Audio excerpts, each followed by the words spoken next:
Hey, welcome. This is our essential training guide, and what we're going to do here is walk you through everything you need to know to create a safe, low-stress, and really confidence-building environment for every single cat that comes through our doors at the Annex.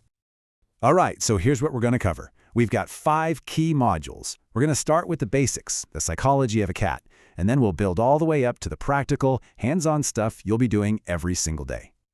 Okay, first things first. Before we can even think about caring for these cats, we've got to understand who they are, and I mean really understand them. We have to look past that cute, cuddly exterior and see the ancient instincts that are still driving all of their behaviors.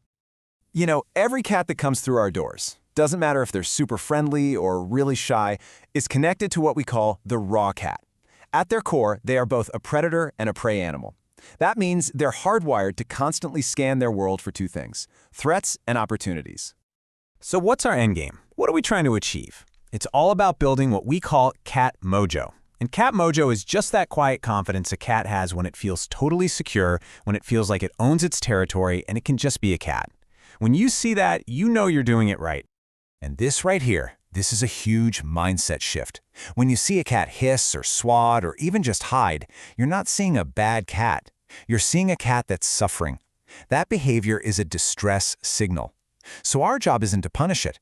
Our job is to be a detective, figure out what's causing the stress, and fix it. Okay, so we've got the mindset down. Now let's talk about their world, their physical environment. A cat's confidence, their mojo, it all starts with this space we give them. It can't just be a room, it has to be a sanctuary. And the way we do that is through a process called catification. This is really just a fancy word for designing the cat rooms to meet all those raw, instinctual needs, for safety, for observation, and for having a sense of control over their world. So let's break this down. There are basically 4 key things you gotta have in a catified space. First, vertical space. We call it the cat superhighway. It lets them get up high where they feel safe. Second, hiding spots. These are absolutely non-negotiable. Even a cardboard box can be a total lifesaver for a stressed-out cat. Third, good scratching surfaces. And finally, cat TV, which is just a window where they can safely watch the world go by. Okay, we absolutely have to talk about the litter box. Seriously, this is so much more than just a cat toilet. For a cat, this is the king of the scent soaker signpost. It is the #1 way they claim their territory and feel secure in it. Getting this wrong causes so many problems. If you remember one thing from this section, let it be this formula, N+1. It is the golden rule, and it's non-negotiable. So, if you have 3 cats in a room, you need 4 litter boxes. 4 cats, 5 boxes. It's that simple, and it prevents a massive amount of stress and conflict. And listen, the little details here, they matter. A lot. The box needs to be big enough, about 1.5 times the length of the cat. The litter has to be unscented. Cats have incredibly sensitive noses. Keep it about 2 to 3 inches deep. And this is so important. Put the box in a quiet spot where the cat can't be cornered. They need to know they can escape. All right, so the space is perfect. What's next? The schedule. You have to understand cats are total creatures of habit. A predictable, daily routine is the absolute bedrock of their security. It lets them know they're safe. And the way we build that rock-solid security is by using what we call the 3 R's. Routine is the schedule itself. Ritual is how you do things on that schedule, the same way every time, and rhythm means syncing all of this with their natural energy peaks, which happen around dawn and dusk. This consistency just lets them relax because they know exactly what's coming next.